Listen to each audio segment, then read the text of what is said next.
Hello, hello, hello, hello. Hey, I'm here. Oh, welcome, welcome, welcome. I am welcome to Love Tips and Velvet Lips. I am Marla Renee Stewart, your resident sexologist, three-time award-winning sexuality educator. I am super excited, of course, to be here as always, showing up, showing out. And today we're going to talk about turn-ons and turn-offs. But before we get into that, I just want to make sure if you have questions, please feel free to DM me. I will feature them on the show and gladly have them answered, as well as if you haven't downloaded my erotic activity bucket list, please make sure you do that. And of course, you can always go, I'm live on Facebook, on YouTube, on Twitch. Please make sure you drop by my links and just find me and find all the things, whatever you need. You can go to velvetlipsexed.com. If you haven't taken that quiz before, please make sure you take the quiz because that will help set you up for life. Okay? Foundations. Okay, people? All right. So today we're going to talk about turn-ons and turn-offs and understanding your sexual breaks and accelerators, right? Understanding why someone says no is just as powerful as knowing how to make them say yes. Okay. So that is what we want. We want yeses, right? Of course we want. And if we have no's, that's okay too, right? We can take rejection. I hope you can take rejection. If you can't, I mean, feel bad for you, but that's probably also a lack of confidence in yourself and all the things.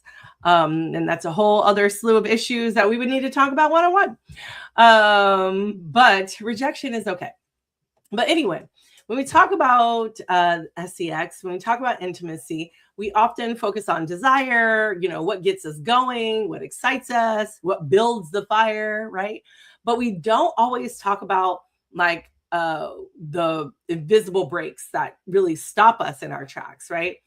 And sometimes before the thought of sex even reaches our minds, to truly connect with the partner, we need to understand both the accelerators, like the things that turn us on, and the brakes, the things that shut us down, right? That stop us, okay? And most importantly, we need to know how to manage both, because not only with ourselves, but with our lovers as well, okay? So when we think about the turn-ons, turn-offs, I want to talk about the brakes first, right? So the brakes, why people don't want to, why may your lover may not want to have sex with you in this moment, okay? Let's keep it real. People don't always want to do the do, right? Even when people if you love the person, you adore the person, you even desire the person, and you have to understand sometimes it's not always personal. So sometimes it's because of overwhelming stress, you have mismatched energy, your emotional disconnection, right? You have to understand some of the breaks include stress from daily life, okay? Job demands, kids, family drama, or even just sheer exhaustion can kill desire, right? In an instant, okay? Lack of emotional intimacy. When someone doesn't feel safe, heard, or valued, their sexual walls go up. Underwear stays all the way up, okay? They stay pulled up all the way. Pressure or obligation, right?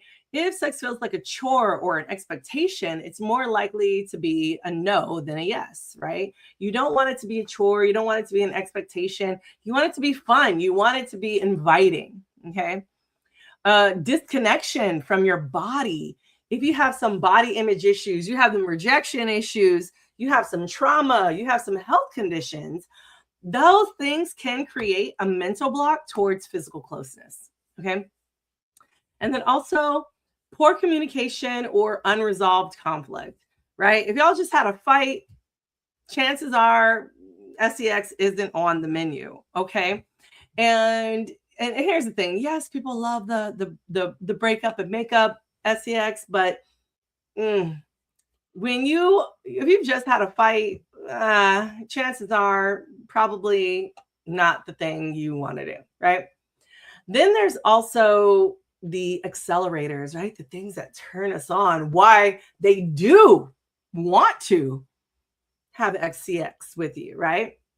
Okay, so let's flip it, right? What gets people to want to say, hell yeah, instead of oh, not tonight, right? Accelerators are what make our bodies, our minds, our hearts say, more, please. Okay, let's do this, right? So here are just a few: emotional safety and kindness. Kindness, y'all, kindness. Kindness is not that hard. Being kind, respectful, emotionally available. Those things are a big turn on, okay? Playful, flirty energy, right? A little wink, a soft touch, right? A nice, sexy whisper. Those things build anticipation. Of course, I have my book packed up because I'm getting ready to go to New Orleans, y'all, for Nadia Nollins. But the seduction learning styles, right? When you engage with your partner's primary mode of seduction, auditory, visual, tactile, you are speaking their love language, their erotic language, okay? Prioritizing intimacy. So blocking off time for that connection really makes room for that erotic energy to build, okay? And of course, confidence and attentiveness, right? When someone feels desired, when someone feels seen, cared for, they're open to more physical or open to any kind of physical intimacy. So again, feeling desired, a lot of times, and a lot of men come to me, you know, and they say, I just don't feel wanted. So then they stop performing. So again, it's about feeling desired. You feel seen, you feel cared for. These are things that are so important when it comes to those accelerators, the things that turn us on, that make us want to. Okay. If you want to learn more about the brakes and accelerators, I highly recommend Come As You Are, of course, by Emily Nagoski. Such a great book. And it just really kind of reminds you, like, hey, I'm working on her, the book is in my car right now, but her second book, Come Together, so good. And just the realness. I got to see her speak at the Quad S conference, the Society for Scientific Study of Sexuality, and it was such a beautiful sentiment. And I just really encourage people just to be like, yes, this is the thing. So again, stress is a break. Seduction is the release. Okay. Stress is one of the biggest libido killers out there. But the good news is that there's always ways to manage it that don't just remove the brake. They gently kind of press the gas, right? We get it going. So some of these things that you need to try, especially if you're in a relationship, tackle stress together, right? Share that mental load. That means talking about what's overwhelming, finding ways to relieve it, whether that means doing the dishes or giving your love some time alone, taking out the kids, right? This can be a great way to decrease that stress and have the heart open to more loving, okay? You want to, again, seduction learning styles, seduce through their style. Auditory, visual, tactile. So auditory, again, using voice messages, sexy words, affirmations. Visual, sending flirty selfies, dress up, or create a beautiful, intimate space. Tactile, offering massages, sensual touch, warm cuddles, little cuddle, or a naked dance, right? And here's the thing, you need to, because stress is a thing, eliminate those unnecessary stressors. So whether it's delegating household chores, I remember at one point I was like, I can't do my laundry. I have too much stuff I got to do. I'm sitting my laundry out. It'll come back the next day, folded, beautiful. That was the greatest thing. Excuse me.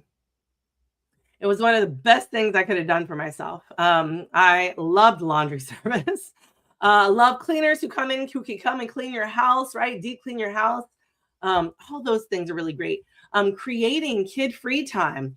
Hey, grandparents. Oh, my mama is coming this weekend to New Orleans with me.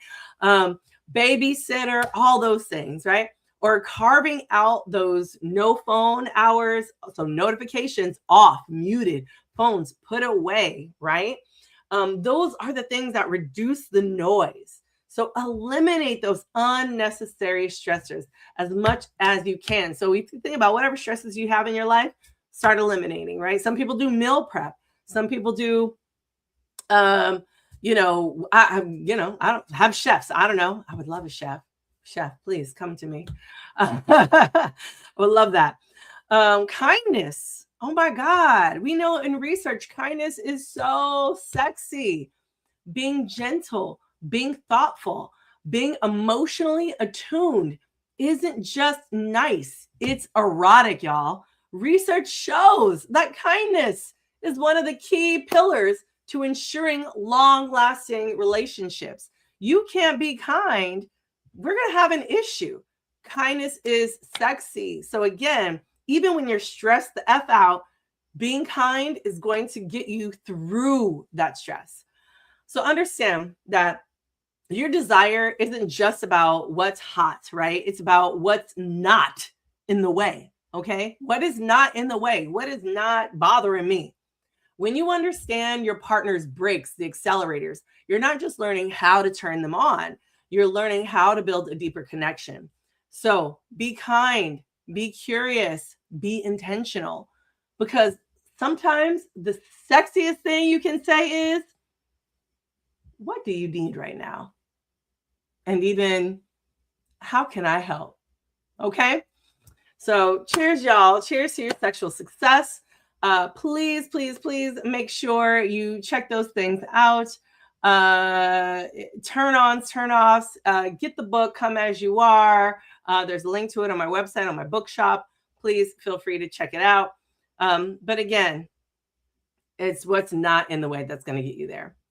You said, I absolutely adore this nuanced conversation. Oh, thank you. I'm happy that you find value in it. I appreciate you, Amy.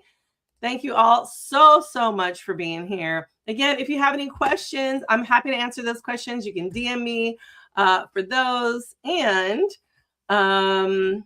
if you don't have my erotic activity bucket list, please make sure you go get it. Okay, go get it. Go grab it. All right, y'all. Thank you so much for joining me, and I will see you on next week. I'll see you next week. All right. All right. Bye, y'all. If you haven't joined my email list, please make sure you do that too. Okay. All right. Bye.